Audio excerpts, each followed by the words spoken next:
அதாவது ஒரு மன்னிப்பு கேட்பதற்காக 400 ஆண்டுகள் தேவைப்பட்டன.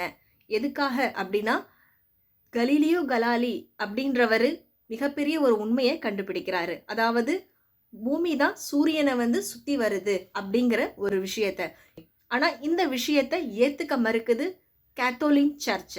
மத நூல்களுக்கு எதிரான இந்த கருத்து இருப்பதற்காக அது அந்த சர்ச் ஏற்றுக்கொள்ளவில்லை. அதனால கலீலியோ கலாலிக்கு வாழ்நாள் முழுக்க சிறை தண்டனை கொடுக்குது. அவர் அங்கே இருந்து இறந்தும் போறாரு.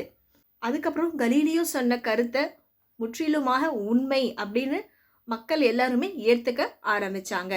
அதுக்கப்புறம் 400 ஆண்டுகளுக்கு பிறகு 1992 போப் அவர்கள் வராரு. கேத்தோலிக் சர்ச் செய்த தவறுக்காக இவர் மன்னிப்பு கேட்கிறாரு. நான் ஏன் இந்த விஷயத்த இங்க சொல்ல வரேன் அப்படின்னா, அதாவது மதங்களுடைய பெயராலும் இறைவனுடைய பெயராலும் உயிர் பலி கொடுக்கிறது அப்படிங்கிறது ஒரு தவறான விஷயம்.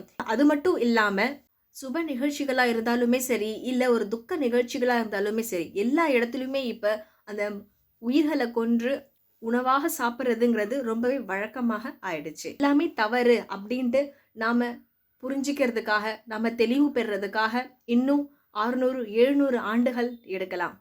ஏன்னா இங்க வாழ்வதற்கு எல்லா உயிர்களுக்குமே உரிமை இருக்கு.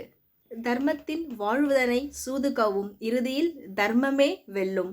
காத்திருப்போம், சிந்திப்போம், கருணை உலகமாக மாற்றுவோம். நன்றி.